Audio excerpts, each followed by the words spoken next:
오늘은 부활주일입니다. 여러분들은 예수 부활 진실로 믿습니까? 왜 믿습니까? 어떻게 믿게 되었습니까?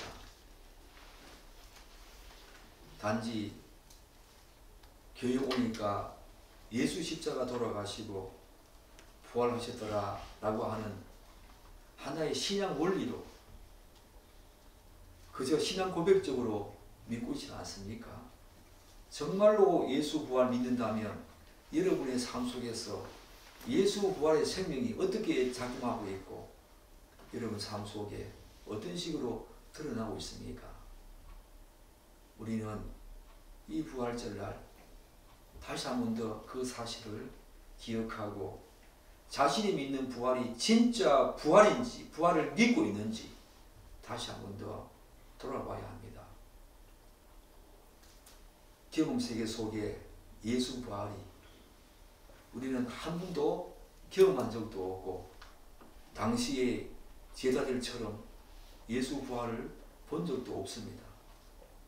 그렇기 때문에 많은 사람들은 예수 부활에 대해서 의심을 가지고 있고 특별히 교회에 다니는 사람조차도 예수 부활은 정말 믿으시기가 힘들지요. 십자가는 믿습니다. 예수님께서 나의 죄를 지시고 십자가에 돌아가신 사건. 왜냐? 나도 죽으니까. 육체적인 죽음은 우리에게 당연한 것이니까 그 십자가 죽음을 믿지만 예수 부활은 참 믿기 힘든 것이 오늘의 우리 현실입니다. 그런 측면에서 예수 부활을 거부하고 인정하지 않으려는 그런 시도들이 17세기 후반부터 18세기 있었던 르네상스, 계몽주의 이후에 합리주의에 기반한 이 자유주의 신학자들에 의해서 많이 주도되었습니다. 여러분이 들어봄직한 양식 비평, 고등 비평, 역사 비평 이런 식으로 성경을 비평하면서 자유주의 신학자들이 예수 부활 거부하려고 많은 시도했습니다. 이들이 예수 부활의 실제성을 부정하는 그래서 자기들의 논리를 가지고 논리로 늘 들먹이는 것들이 몇 가지 있습니다. 하나는 예수 부활을 가장 먼저 증거하고 기록한 사람이 누구입니까? 예수님의 제자였던 사복음서 기자들이 아니었습니다. 바로 사도 바울이었습니다. 그래서 예수님의 제자들도 이 부활에 대해서 그렇게 중요하게 생각하지 않았다. 사도 바울이 바로 예수 부활 가장 먼저 기록한 사람이 아닌가 라고 하면서 예수 부활은 조작된 것이고 진실일 것이 아니며 가짜다라고 자유주의 신학자들은 그 논리로 이야기를 합니다. 그런데 그럴 수밖에 없었던 이유가 있습니다. 당시에는 예수 부활이 유대인들 사이에 구두로 전승되어 있었습니다. 유대인들에게 구두는 굉장히 중요했습니다. 입으로 전해지는 어떤 내용들이 유대인들 사이에는 굉장히 유행했습니다. 그러나 사도 바울은 선교지에 오래 머물지 못했습니다. 그렇기 때문에 떠나야 했기 때문에 구두 전승이 아니라 기록으로 남겨야 했던 것입니다. 자유주의 신학자들은 이 사실을 간과했습니다. 자유주의 신학자들은 또한 그 이후로 부활에 대한 내용을 언급할 필요성을 느낀 이 사복음서 기자들이 뒤늦게 이제 사도 바울의 기록을 참고해서 부라부라 예수 부활에 대한 내용을 기록했다. 이렇게 이야기를 합니다. 또 예수 부활에 대해서 부정하는 이유가 있는데 성경에서 예수 부활에 대한 내용이 차지하는 분량이 너무 짧다는 것입니다. 너무 간단하다는 것입니다. 뿐만 아니라 부활에 대한 사복음서 기자들의 내용들도 일치하지 않을 뿐만 아니라 너무 많은 차이가 있다는 것입니다. 그러나 그것도 이런 식으로 이야기할 수 있겠지요. 하나님이 왜 복음서를 하나만 남겨두시지 왜 4가지씩이나 복음서를 남겨두었을까? 이유가 있지요. 예수님의 그 행적과 십자가와 부활에 대한 각 복음서 기자들의 기록 목적과 의도와 관심이 달랐던 것입니다. 초점이 달랐던 것입니다. 오히려 사복음서 기자들이 일관성 있게 그렇게 드러내지 않고 차이를 드러낸 그 이유가 오히려 부활에 대한 그 실제성을 더 증거하는 거 아닙니까? 서로 입을 맞추지 않았다는 것입니다.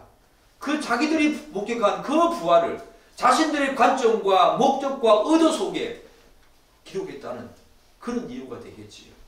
오히려 입을 맞추어서 일치되게 했다면 그것이 오히려 조작된 그런 모습으로 드러날 가능성이 더 많지 않습니까? 성경은 그렇게 기록되지 않았습니다. 결국 이들은 부활은 실제 있었던 사건이 아니라 초대교회 성도들이 하나의 신앙 원리 그리고 신앙 고백적인 차원에서 수용한 것에 불과하다라고 자유주의 신학자들은 이야기를 합니다. 그만큼 예수 부활이 너무 수용하기 힘들고 믿기 어렵다는 주제, 그 사실을 자유주의 신학자들의 이 주장에서도 방정되어지는 거죠. 부활은 쉽게 믿겨지지 않습니다. 교회 다닌다고 해서 저절로 믿어지는 것이 아닙니다. 부활은 정말 이 부활은 성령 하나님께서 감화 감동시켜 주셔서 정말로 하나님의 은혜로 믿어지는 것이 부활이지, 부활은 우리가 말로 한번 믿어보자, 내 의지적으로 그렇게 해보고자 하는 그런 어떤 차원에서 믿어지는 것이 부활이 아닙니다. 도마가 그랬잖아요. 예수님의 제자들이 그렇지 않습니까? 오늘 요한복음 8장 20장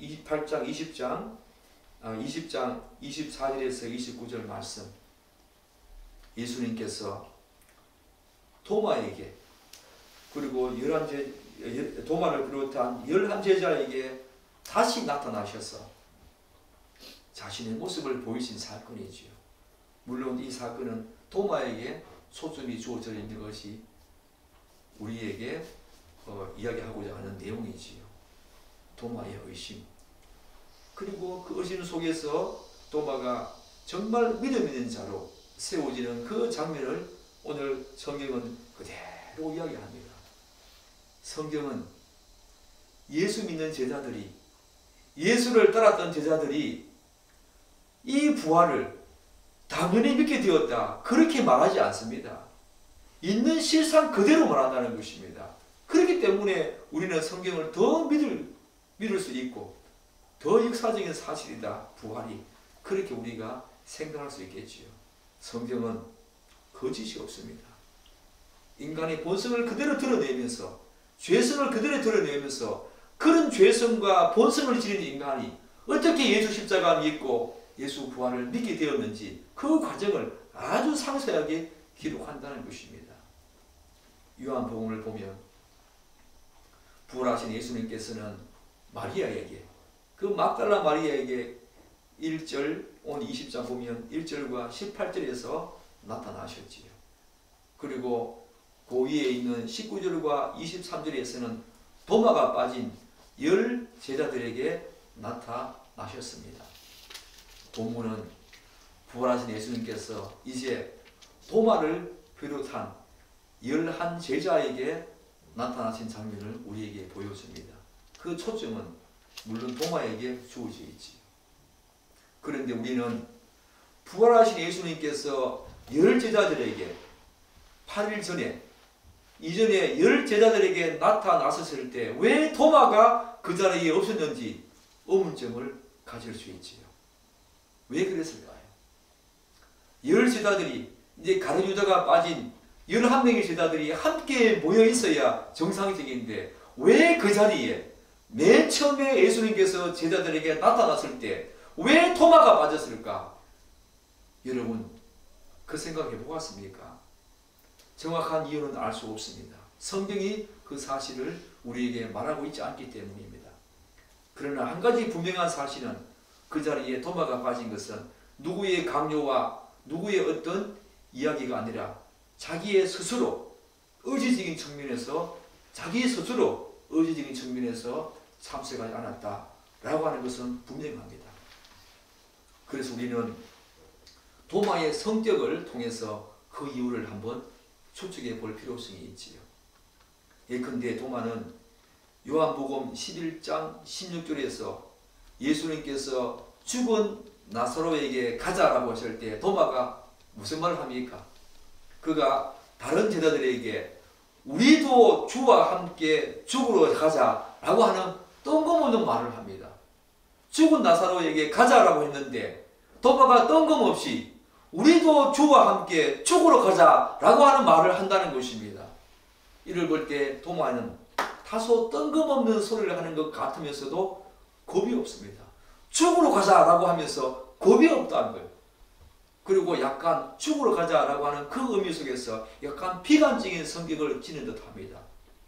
이런 이유 때문에 어떤 학자들은 도마가 예수님께서 처음 제자들에게 나타났을 때 그 자리에 없었던 이유를 다음과 같이 말하기도 합니다.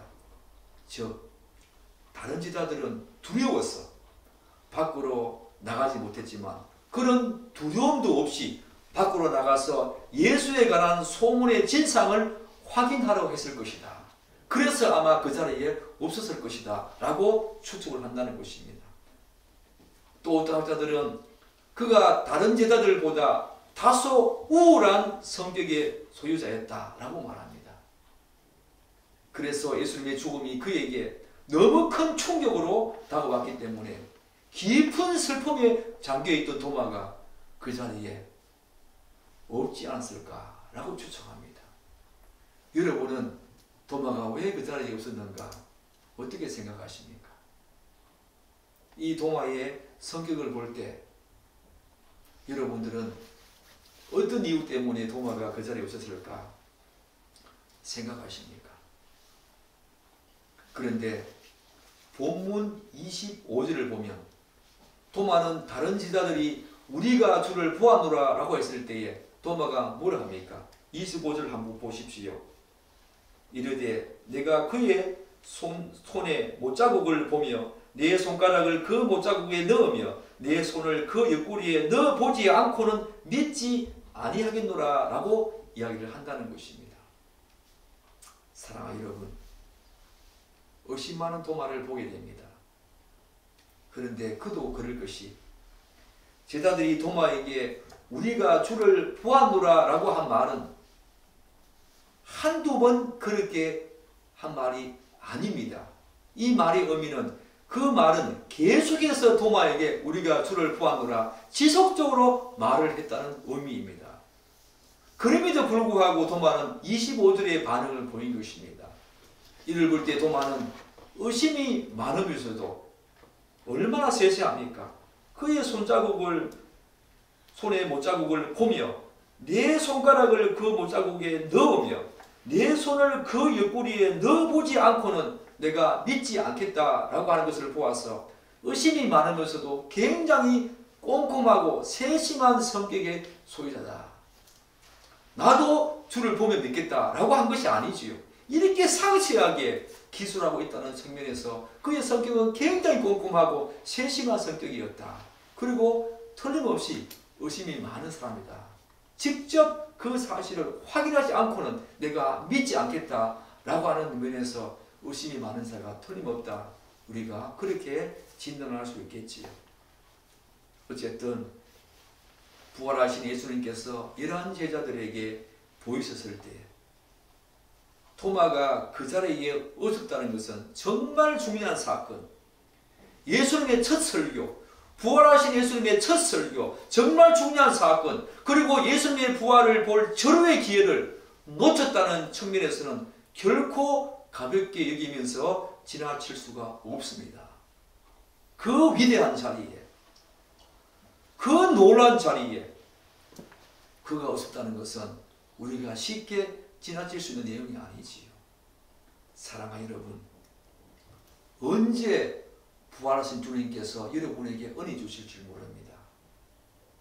매번 교회에서 이루어지는 행사, 예배 때 우리가 참석해야 될 이유가 바로 여기에 있지요.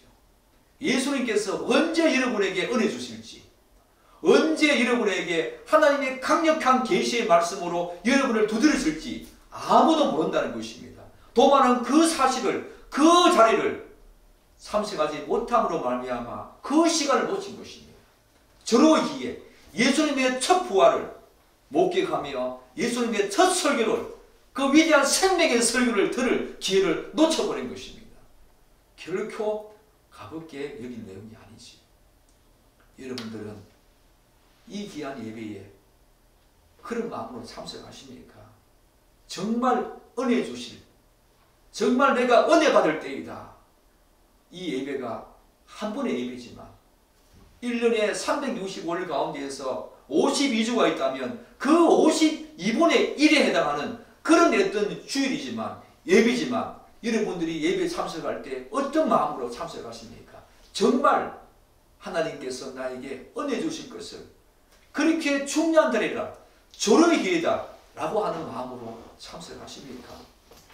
아니면 그냥 그저 주마다 다가오는 그런 주일로 생각하면서 참석하십니까? 주일은 그런 날 아닙니다, 여러분. 매번마다 예수 부활할 날을, 부활하신 날을 기억하면서 그분의 계시의 말씀을 들으며 은혜 받는 때가 바로 이 시간입니다. 도마는 그 자리에 없음으로 말미암아 그 위대한 시간을 놓쳐버린 것이요. 나중에 다시 예수님께서 오늘 본문에서 보이시지만 그러나 쉽게 가볍게 여길 내용은 아니라는 것입니다. 도마의 성격이 아니면 도마의 마음이 어떠했는지는 잘 모르지만 참석하지 않았다는 것은 우리에게 굉장히 중요한 시사점을 준다는 것입니다. 그런데 도마가 25절의 반응을 보인 이유가 무엇이겠습니까? 제자들이 예수님의 부활을 직접 목격했다고 하니까 자신은 그 사실을 좀 더 명확하게 그리고 확인하고자 하는 그런 차원에서 한 말 아니겠습니까?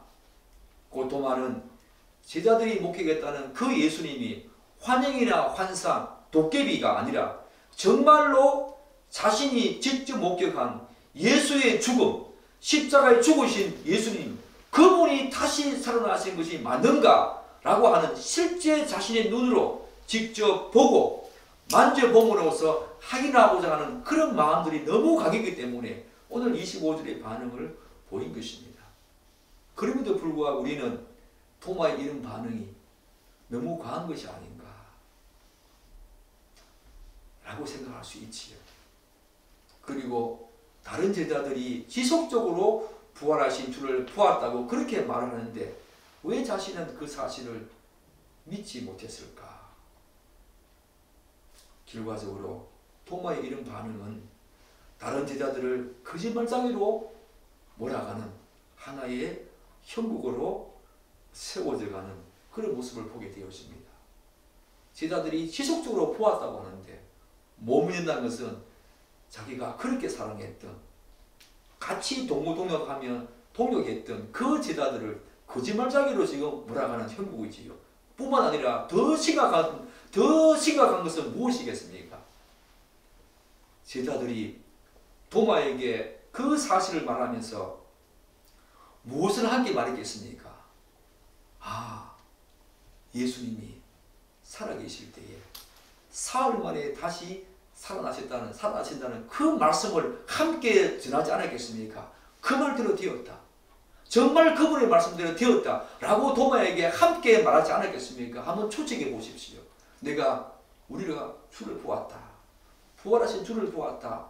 라고 하면서 정말 예수님의 말씀이 이루어졌다. 확인했다. 라고 함께 말하지 않았겠습니까? 그러므로 도마가 이런 식의 반응을 보인다는 것은 결국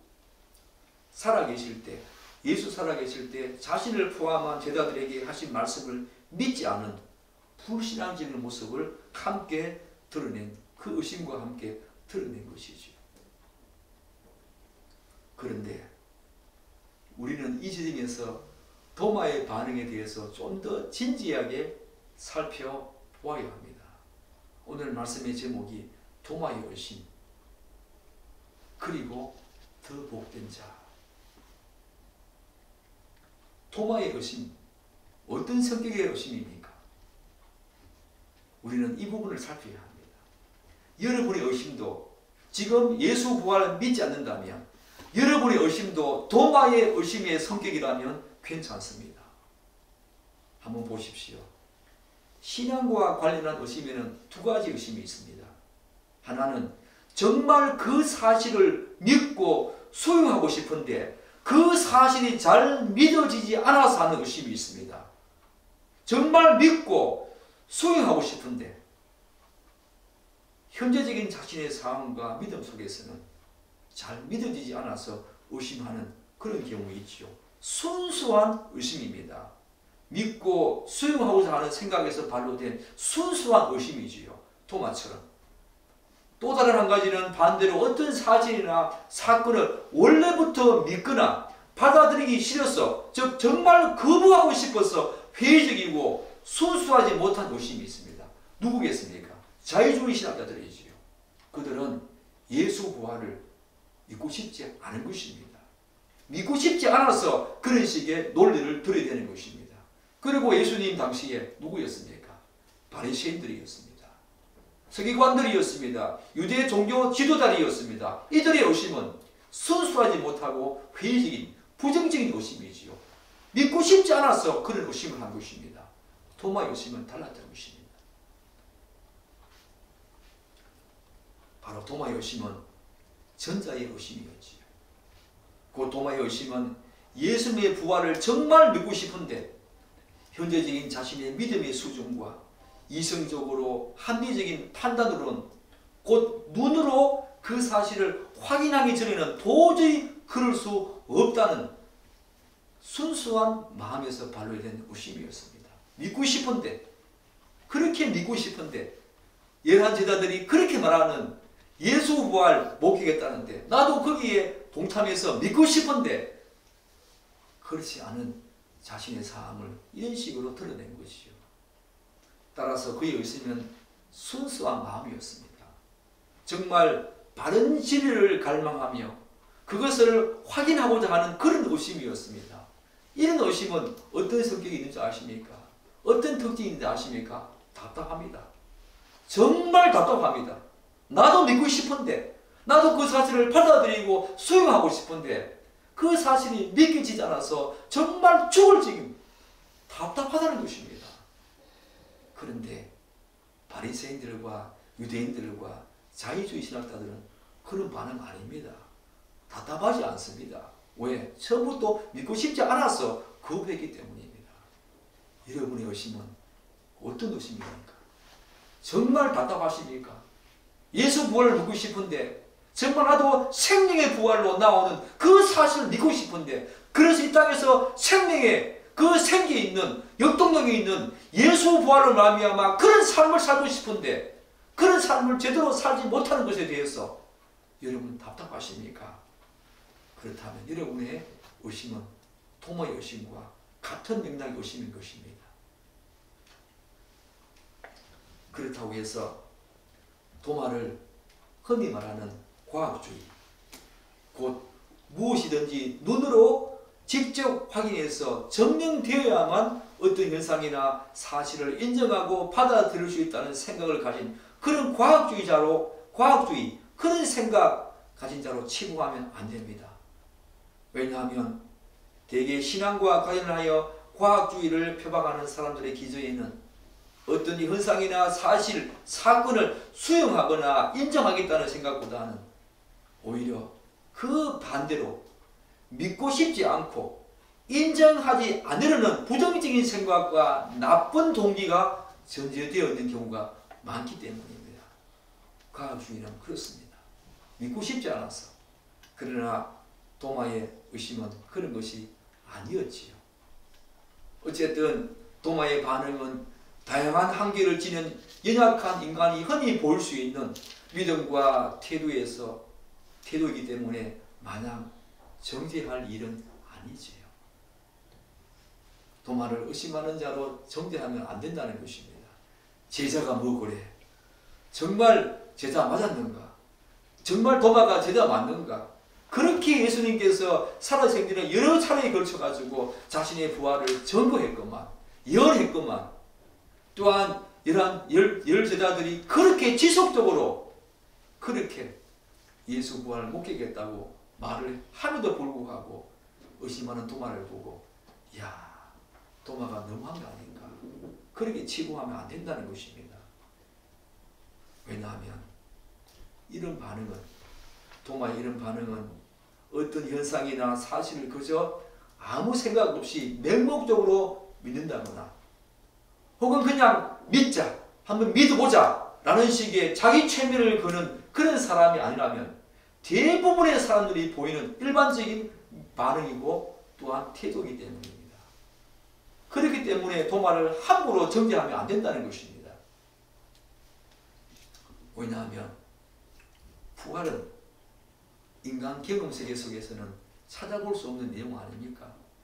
예수님께서 요한복음 11장에서 죽은 나사로 살리잖아요. 그렇지만 그 죽은 나사로, 살아난 나사로도 나중에 죽잖아요. 그 예수님의 부활은 죽은 나사로가 다시 살아나는 그 부활과 차원이 다른 거죠. 영원한 생명, 다시 죽지 않는 그런 부활인 것입니다. 그렇기 때문에 이런 것은 우리 경험세계 속에 전무후무한 것이지요. 유일한 사건입니다. 그렇기 때문에 어렵다는 것입니다. 믿기가. 사실 그것이 얼마나 믿어지기 힘들었으면 여러 차례 자신의 죽음과 부활에 대해 말씀하셨지만 제자들에게, 그 제자들조차도 부활하신 예수님을 믿지 못했습니다. 제대로 수용하기가 힘들었던 것입니다. 사랑하는 여러분, 예수 부활 솔직히 한번 생각해 보십시오. 정말 믿어집니까? 정말 여러분들은 그것이 기쁨으로 수용되어집니까? 그렇지 않아도 괜찮습니다. 도마의 내용을 바라보면서 우리는 그것이 너무 자연스럽다, 너무 일반적인 어떤 태도이기 때문에 불안해하지 마십시오. 그리고 내 믿음이 적다고 그렇게 한탄하지 마십시오. 도마처럼 우리는 다시 비대한 생명의 부활로 나올 수 있기 때문입니다. 따라서 도마를 단순히 의심하는 자라고 치부하는 것은 잘못된 것으로 저는 생각이 되어집니다. 그의 반응은 정상적인 사람이라면 그 누구라도 충분히 볼 수 있는 자연스러운 태도이자 지극히 본능적인 반응이기 때문입니다.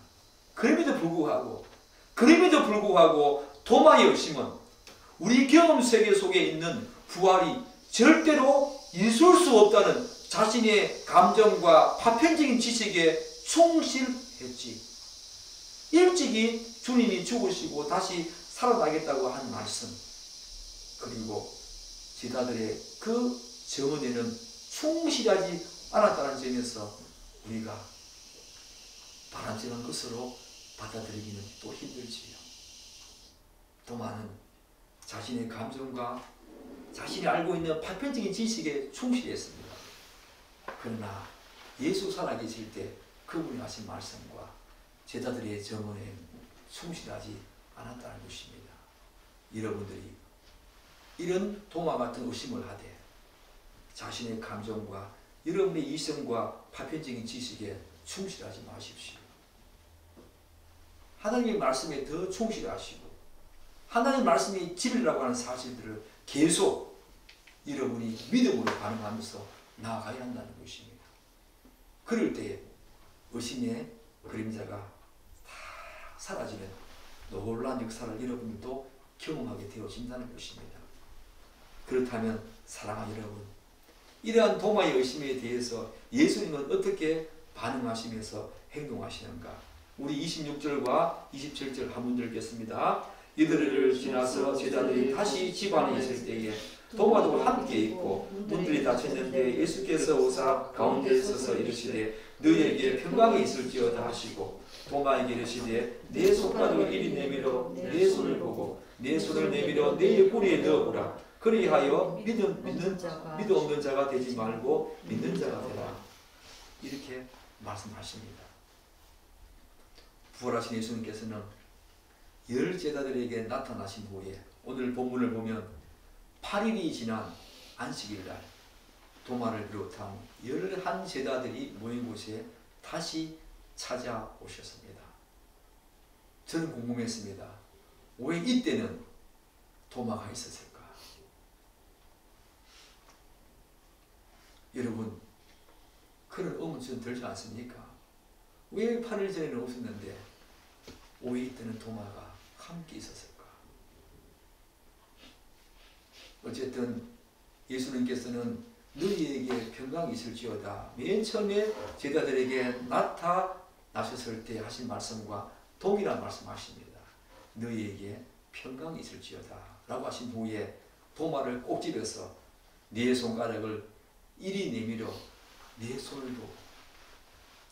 손을 내밀어 내 옆구리에 넣어보라고. 그래서 믿음 없는 자가 되지 말고 믿는 자가 되라고 말씀하십니다. 예수님의 이 말씀 여러분에게 어떻게 들리십니까? 아마 도마를 향한 직접적인 책망은 아닐지라도 간접적으로 그의 의심과 그가 한 말에 대한 책망의 의미를 담고 있지요. 여기에서 우리는 두 가지 중요한 사실에 주목해야 합니다. 하나는 예수님께서는 도마의 의심과 그가 이전에 한 말을 다 알고 계셨다는 것입니다. 누가 예수님께 그가 한 말을 가르쳐 준 적이 없습니다. 예수님께서 이미 다 알고 계셨다는 것입니다. 이 사실 하나. 또한 다른 한 가지는 예수님께서는 도마의 의심을 비정하게 책망하시거나 혹은 무심코 지나치지 않았다는 것입니다. 오히려 도마의 의심을 해결해 주고자 하는 그런 마음에서 그에게 나타나셔서 부활하신 자신을 직접 보이시면서 보라고, 만져보라고. 사랑하는 여러분, 도마를 사랑하는 예수님의 긍휼하심과 그분의 마음이 느껴지십니까? 순수한 마음에서 의심하는 자 반드시 예수님께서 찾아오셔서 그 의심의 그림자 그려지게 하십니다. 도마처럼. 이것이 뭘 의미합니까? 우리는 때로는 성경의 여러 가지 사건과 사실에 대해서 맹목적으로 믿기보다는 오히려 의심할 필요도 있다는 것입니다. 왜냐하면 그 의심이 건전한 질문으로 나아가게 하고 그리고 그 질문에 적절한 대답이 주어져서 결과적으로 그 대답이 자신에게 수용되어진다면 그 의심은 정말 더 좋은 방향으로 작동할 수 있기 때문입니다. 즉 도마의 경우처럼 지극히 순수한 마음에서 발로된 그런 의심은 결국 믿음을 더욱더 견고하게 하기 때문에 때로는 도마와 같은 의심이 우리에게 필요합니다. 냉동적으로 믿으십시오. 그렇게 하면 안 된다는 것입니다.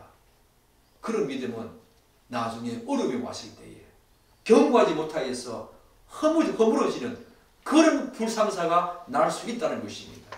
도마처럼 건전한 질문으로 나아가게 하고 그 건전한 질문에 적절한 대답이 주어진다면 그래서 그 자신이 그 대답을 수용하게 되어진다면 그 의심은 정말로 견고한 믿음으로 세워지는 그런 의심으로 작동할 수 있다는 것입니다. 교회에서 맹목적으로 믿으십니까? 믿으십시오. 그렇게 하면 안 된다는 것입니다. 때로는 우리의 이성의 날개를 활짝 펴서 정말 그러한가? 정말 성경이 무엇을 말하는가? 그 대답을 찾고자 해야 한다는 것입니다. 하나님께서는 우리가 그분을 거부하고 대적하기 위한 그런 불신앙적인 태도가 아니라 정말 진실로 믿고자 하는 그런 의심에는 반드시 은혜를 주셔서 더욱더 강한 믿음, 견고한 믿음을 우리에게 허락하신다는 것입니다. 그렇기 때문에 불신앙과 의심은 다른 것입니다. 결과가 다른 것입니다. 바리새인들과 또한 유대 지도자들 또한 자유주의 신학자들은 불신앙적인 모습이죠. 아예 믿지 않으려고 처음부터 믿지 않으려고 그런 마음을 전제해 두고 들어갔지만 순수한 의심은 그렇지 않지요. 믿고 싶어서. 여러분의 의심은 어떤 것입니까? 여러분은 이 부활이 믿어지십니까? 만약에 믿어지지 않는다면 도마처럼 순수한 마음으로 의심해 보십시오. 정말 그러한가? 그래서 그 대답을 하나님의 계시의 말씀, 이 말씀을 통해서 확인하고 또한 여러분이 찾아야 한다는 것입니다. 그래서 예수님께서는 결국 도마에게 그리하여 믿음 없는 자가 되지 말고 믿는 자가 되라고 말씀하십니다. 즉 의심을 이제 멈추고 믿으라고 하는 말씀을 도마에게 하신다는 것입니다. 그러나 반대로 그 의심이 더 강한 완고함과 완강함으로 나아가게 하고 또한 그것이 자기 스스로를 자랑하는 삶의 스타일이 된다면 오히려 그 의심은 믿음에 해를 끼치게 되죠. 그런 믿음은, 그런 의심은 우리에게 불신앙적인 태도로 나아가게 한다는 것입니다. 사랑하는 여러분, 그런데 이 지점에서 저는 이런 의문점이 들었습니다. 다음과 같은 질문을 우리가 던질 수 있지요. 예컨대 도마는 자신의 손을 예수님 옆구리에 넣어보라는 예수님의 말씀에 실제로 그렇게 했을까? 실제로 예수님의 손을 만져보고 손가락을 옆구리에 또한 예수님의 그 손에 넣어봤을까요? 이에 대한 의견이 분분하지만 제 개인적으로는 그렇게 했다고 생각하지 않습니다. 그 이유는 성경에는 도마가 그렇게 했다는 내용이 전혀 언급되어 있지 않기 때문입니다. 그리고 29절을 한번 보십시오.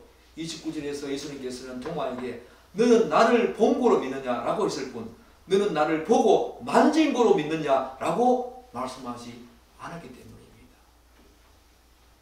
무엇보다도 자신의 의심과 한 말을 다 하시고 친히 그를 찾아오신 예수님께 도마가 자신의 손가락을 그분의 못자국과 옆구리에 넣어본다는 것은 그분에 대한 도리가 아니지요. 또한 그런 행위는 그의 의심이 정말 불신앙적인 태도에서 비롯된 것임을 스스로 정면한 것이나 다름없기 때문입니다. 도마는 그렇게 하지 않았을 것입니다. 정말 생명의 부활로 자신을 찾아오신 그 예수님을 보면서 그리고 만져보지 않았지만 똑똑히 우리를 위해서 도마를 위해서 못 박혀 돌아가신 그분의 못자국, 그분의 손바닥에 있는 못자국과 옆구리에 그 창자국을 바라보면서 감격하는, 감동하는 도마가 되어질 것입니다. 정말 살아나셨구나. 정말 살아나셨구나. 그 도마의 의심이 이제 새로운 소망과 부활의 능력이 그에게 임해지는 놀라운 역사로 나아가게 했을 것입니다. 이런 사실을 깊이 깨달은 도마는 이제 그 누구도 할 수 없는 위대한 고백을 합니다. 28절 한번 보십시오. 도마가 대답하여 이르되 나의 주님이시여 나의 하나님이시니이다. 이 고백은 정말 그의 영혼 깊숙이에서 우러나오는 위대한 신앙 고백입니다. 그런데 도마의 이 신앙 고백을 단순히 예수 부활의 실제성, 예수님께서 실제 부활하셨다고 하는 예수 부활의 실제성을 인정하는 정도가 아니라 바로 예수 그리스도의 총체적인 정체성에 대한 신앙 고백이라는 측면에서 이 고백은 정말 위대한 고백입니다. 예수님이 단지 부활하셨다라고 하는 그런 고백이 아니지요. 예수님에 대한 정체성, 그분이 정말 누구신가에 대한 확고한 믿음을 드러내는 위대한 신앙 고백인 것입니다. 신앙적으로 예수 부활은 그분이 정말 하나님의 아들이자 우리의 구세주이심을 선언하고 확증하는 결정적인 사건입니다. 예수 부활은. 지금 동화는 바로 그 사실을 깊이 깨닫고 그의 영혼 깊숙이에서 우러나오는 위대한 신앙 고백을 하고 있는 것입니다. 뿐만 아니라 이 동화의 신앙 고백은 부활하신 예수님께 그 어떤 제사도 하지 않은 첫 번째 신앙 고백 아닙니까? 물론 마태복음 16장에서 살아계실 때 베드로가 이런 유사한 신앙 고백했지만 부활하신 예수님을 보고 어떤 제사도 이런 고백하지 못했습니다. 그러나 토마는 이런 고백을 처음으로 하게 되어진 것입니다. 비록 8일 전에 10명의 제자들과 함께 그 자리에 없음으로 말미암아 위대한 예수 그리스도의 첫 설교, 그분의 부활을 직접 목회까지 못했지만 이제 다시 찾아오신 그 예수 그리스도, 그분을 목격한 이후에 생생하게 아직까지 아물지 않는 손바닥에 예수의 못자국 보며 그 옆구리에 우리를 위해서 흘려주신 그분의 피를 바라보면서 그 옆구리에 그 창자국을 바라보면서 도마는 예수 부활의 실제성, 그것을 넘어서 당신이 정말 나의 주님이십니다, 정말 나의 하나님이심이 틀림없습니다 라고 하는 위대한 신앙 고백을 하고 있는 것입니다. 사랑하는 여러분, 이 고백은 오늘 이 부활주를 맞이하는 여러분과 저의 진실된 신앙 고백이 되어야 할 줄 믿습니다. 오늘 마지막으로 이러한 도마의 위대한 신앙 고백에 예수님께서 무슨 말씀하시는가? 우리 29절 함께 읽겠습니다. 예수께서 이르시되 너는 나를 본고로 믿느냐? 보지 못하고 믿는 자들은 복되도다 하시니라. 우리 모두를 두고 하신 말씀입니다. 우리는 예수님의 부활을 보고 믿는 자가 아니지요. 보지 못하고 믿는 자 아닙니까? 그들을 향해서, 우리를 향해서 예수님께서 참으로 복되다 라고 말씀하십니다. 예수님은 도마의 신앙 고백에 그 어떤 칭찬이나 맞장구도 치지 않습니다. 그렇지 않습니까? 이 위대한 신앙 고백 앞에 예수님께서 정말 그러하다 맞장구 치면서 또한 칭찬하실 만한데 그런 반응 보이지 않습니다. 오히려 다소 책망하는 듯한 어조로 말씀하십니다. 그러나 예수님의 이 말씀에 도마는 그분에 대한 섭섭함과 불만의 감정보다는 오히려 예수님의 부활에 대한 자신의 생각과 그 전에 한 말에 대해서 그 누구보다 강한 미안한 마음을 가지고 사죄하고 싶은 그런 생각이 들었을 것입니다. 그런데 예수님의 이 말씀에 대해서 우리가 주목해야 될 지점이 있습니다. 그것은 바로 뭡니까? 자신을 본고로 믿는 것이 아니라 보지 못하고 믿는 자가 복되다 라는 예수님의 말씀입니다. 바로 여러분과 저에게 하는 말이죠. 어떤 면에서 제자들보다 여러분과 저가 더 복된 것입니다. 사실 인류 역사상 예수님의 부활을 직접 목격한 후에 그분을 믿은 사람은 극소수에 불과합니다. 예수님의 부활을 직접 보고 믿은 사람은 당시에 극소수에 불과하지요. 대부분의 사람들은 직접 그분의 말씀과 부활을 직접 듣지 못했고 보지 못했지만 예수를 믿는 그런 경우 아닙니까? 바로 성령 하나님께서 예수 그리스도 이야기, 복음 이야기, 예수님의 십자가 사건과 부활을 들은 사람들을 감화 감동시켜 주셔서 그분이 나의 하나님이다, 그분이 나의 죄를 속하기 위해서 이 땅에 오신 하나님의 아들, 곧 나의 구주요 나의 왕이시고 나의 주인으로 고백함으로 말미암아 예수 그리스도를 믿고 있지 않습니까?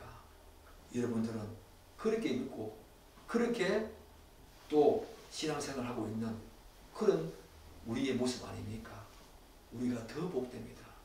예수님의 이 말씀은 그분이 성천하시고 난 후에 오고 오는 수많은 사람들을 향한 말씀이지요. 도마에게 하는 말씀이 아닙니다. 이 말씀은 그분이 부활 성천하신 후에 오고 오는 수많은 사람들, 그들에게 하는, 우리에게 하는 말씀입니다. 너가 복되다. 너가 복되다. 사랑하는 여러분, 우리는 여러 가지 체험과 이적도 분명히 중요합니다. 사람들은, 오늘날 많은 사람들은 이적을 경험하고 싶어 합니다. 어떤 특별한 체험을 하고 싶어 합니다. 그것과 함께 부활을 믿고 싶어 합니다. 그러나 그것이 중요하고 필요하지만 그것은 결코 믿음의 결과로 수반되는 것이지 믿음의 근거가 되지 못합니다. 이 사실을 기억해야 합니다. 믿음은 예수 사건을 들음으로 난다. 그렇게 로마서 14는 말하고 있지 않습니까? 사랑하는 여러분, 여러분들은 이 예수 부활 사건을 어떻게 생각하십니까? 예수님이 말씀하시는 복된 자가 정말 맞습니까? 그분을 보지 않고도 믿는 자 맞습니까? 그렇게 믿게 되었다면 그 자체가 이미 기적입니다. 특별한 체험과 경험이 있어서 기적을 우리가 바라보는 것이 아니라 여러분이 예수 사건을, 예수 부활을 직접 보지 못함에도 불구하고 믿게 되었다면 그것이 기적인 것입니다. 한없이 복되다, 복된 자임을 우리 스스로 드러내는 것이고 하나님이 인정해 주시는 것입니다. 이 복이 얼마나 큰 복입니까? 이 복이 이 땅에서 조금 잘 되고 건강하고 돈 많이 벌고 좋은 집 소유하고 다른 사람들보다 높은 지위와 신분을 소유한 그런 복과 비교할 수 있겠습니까? 그렇지 않지요. 이 복은 그것과 비교할 수 없는 영생을 소유한, 하나님을 알고 그분을 믿는, 여기엔 영생을 소유한, 영원한 생명을 소유한, 죽음도 두려워하지 않는 그런 생명이 이 복 안에 있다는 것입니다. 여러분은 이 복 아십니까? 이 복이 결과적으로 여러분에게 있어야 한다는 것입니다. 그는 십자가에 달려 죽으시고 부활하신 주님 안에 있는 영원한 복, 바로 영생을 누릴 자이기 때문에 예수 부활 보고 믿는 자보다 더 복된 자인 것입니다. 우리는 바로 그런 자입니다. 오늘 이 부활주일날 다시 한 번 더 도모와 같은 의심, 긍정적이고 견고한 믿음으로 나아가는 의심이 있다면 그 의심 속에서 하나님의 계시의 말씀을 통해서 믿음의 위대한 선진들의 고백을 통해서 다시 여러분의 믿음을 견고하게 세우는 그런 은혜 있기를 축복합니다. 그리고 보지 않고 믿는 그런 자가 되어서 하나님이 정말로 복되다, 이미 복을 받은 자다, 그 복을 가지고 이 땅을 사는 자다 라고 여러분들에게 말씀하시는 그분의 음성을 듣고 이 부활을 여러분의 삶으로 함께 적용시켜 나가는 축복된 삶 여러분의 일생 동안 있기를 기대하고 축복합니다. 기도하겠습니다.